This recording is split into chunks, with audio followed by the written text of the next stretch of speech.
El siguiente es un podcast Radio UCM, Universidad Católica de Manizales, un proyecto de amor que apunta a la excelencia. Innovar para educar y educar para innovar, porque la vida es bella. Un espacio de la Facultad de Ciencias Sociales, Humanidades y Teología de la Universidad Católica de Manizales.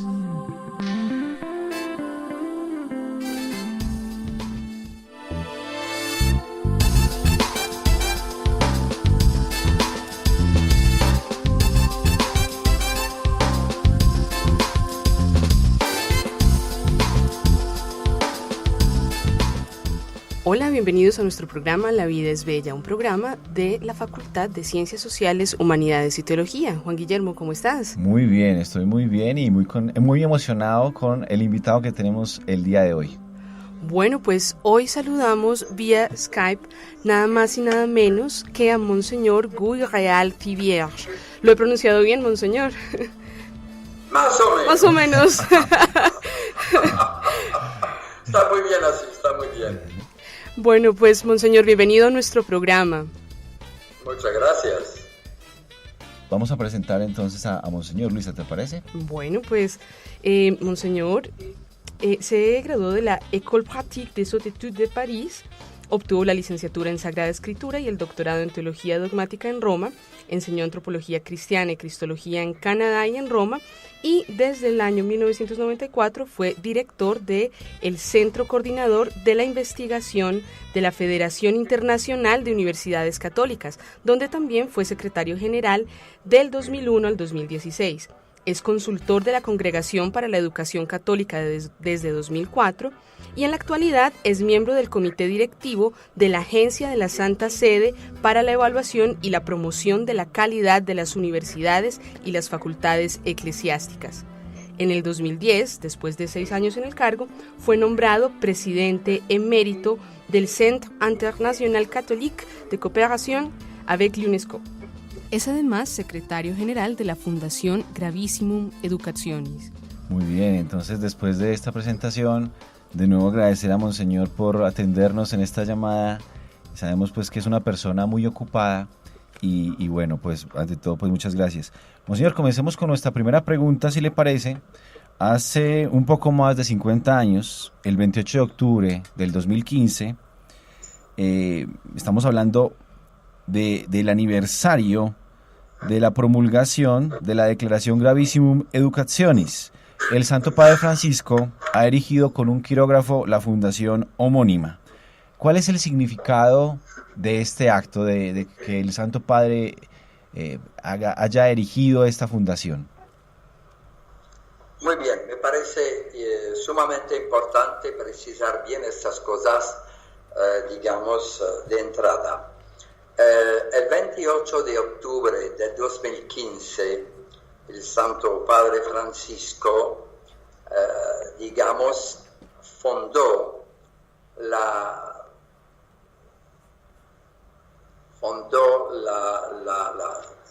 creó, mejor dicho, la Fundación Gravissimum Educationis.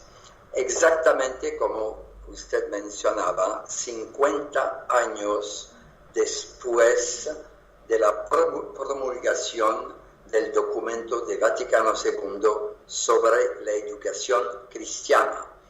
Yo les digo, subrayo eso, que el documento del Concilio no habla exclusivamente de la educación católica, sino que el título del documento, bien, educación cristiana, que deja ver también la amplitud de las perspectivas, que han tenido los padres conciliares en su reflexión acerca de la educación cristiana en el mundo.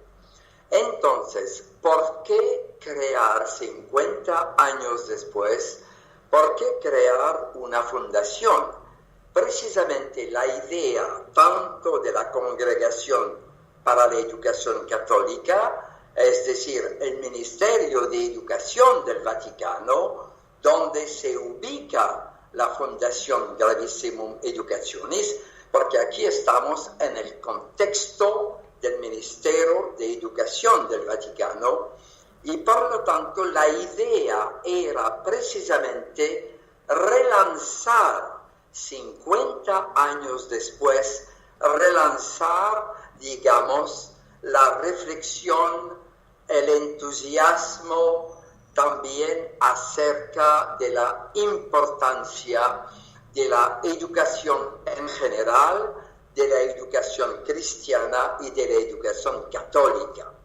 Yo aprovecho esta oportunidad para darles algunas estadísticas que habitualmente nos permitan ver hasta qué punto la educación católica está muy extensa en todo el mundo. Tenemos, por ejemplo, 260.000 escuelas católicas en todo el mundo. Y estas mismas escuelas reúnen más de 60 millones de alumnos. Mucho más es impresionante. Pero también agrego, porque nosotros aquí nos interesamos a ambos niveles de la educación que llamamos escolástica y la educación universitaria. Pasando ahora a la educación universitaria, les cuento que tenemos 1.760 universidades católicas o facultades eclesiásticas en todo el mundo que cuentan con 11 millones de estudiantes.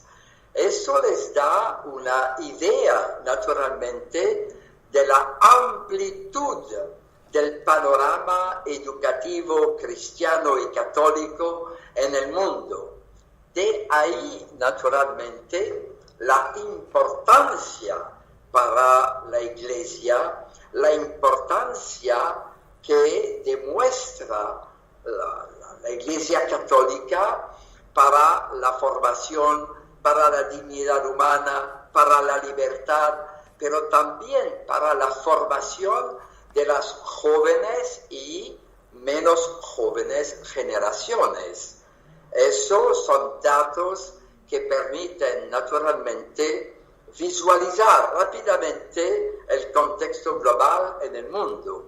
Yo podría entrar, por ejemplo, en más detalles. Únicamente en América Latina tenemos más de 200 instituciones universitarias católicas, más de 200 en América Latina. Eso, y únicamente en Colombia, ahora yo tendría que verificar las últimas estadísticas, pero cuando yo estaba en la FIUC, la Federación Internacional de Universidades Católicas, donde yo pasé 30 años de mi vida, les cuento que teníamos más o menos más de 30 instituciones universitarias en Colombia, únicamente en Colombia. Cuando uno se pone a mirar y a contar únicamente, por ejemplo, el número de facultades de teología que existen en Bogotá, hay 7 u 8.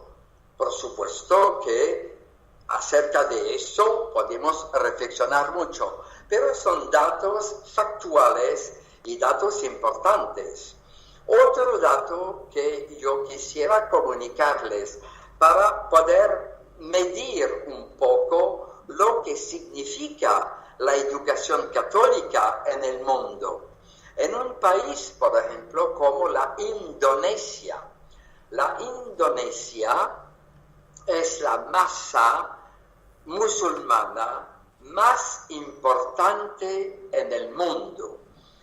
Hay 200 millones de musulmanes que viven en Indonesia.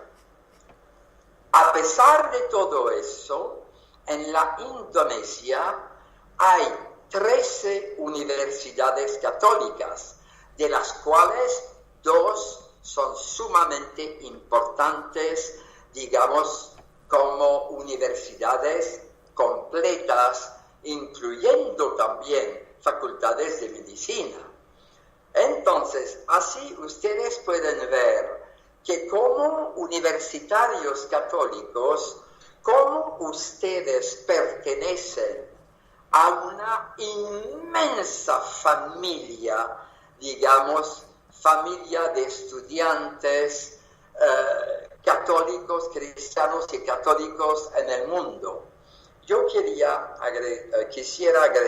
agregar un dato que me parece también importante para entender bien el rol, el papel de la educación católica, no soltanto hacia los católicos o los cristianos, también hacia otras religiones.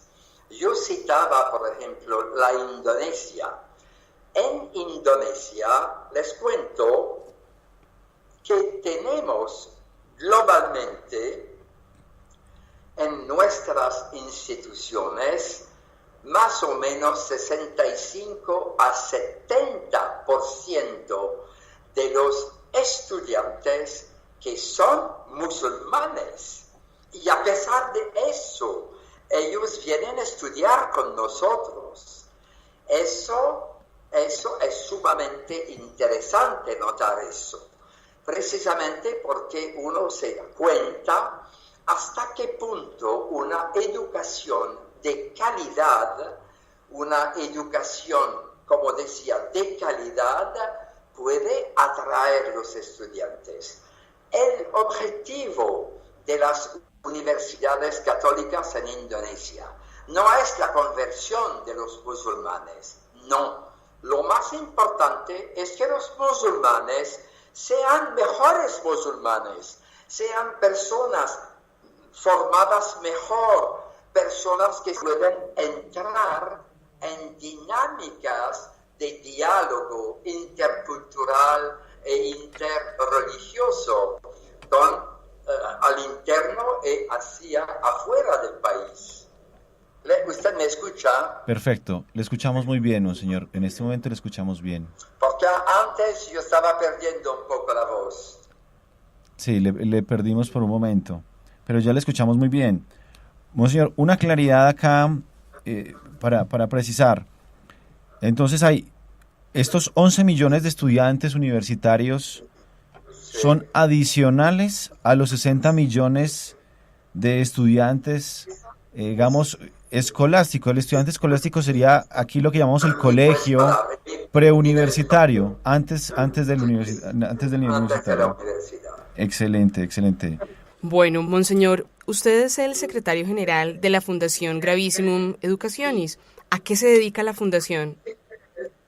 Ok, eso es interesante. Muchas gracias. La fundación, digamos, Ex Corde Ecclesiae, tiene naturalmente varios objetivos o campos, naturalmente, de actividades.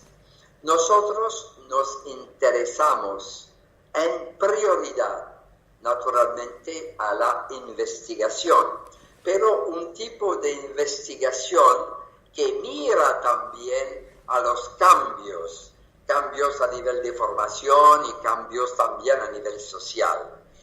Nos interesamos mucho a la formación de las personas, formación de personal universitario, pero formación también de los estudiantes, de los maestros y todo eso.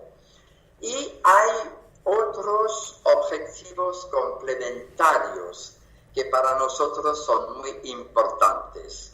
Entre ellos, digamos, nos interesamos a la creación de nuevos modelos educativos, porque los modelos clásicos les conocemos muy bien, naturalmente, a través de la escuela, a través de la universidad, pero hoy en día hay tantas urgencias educativas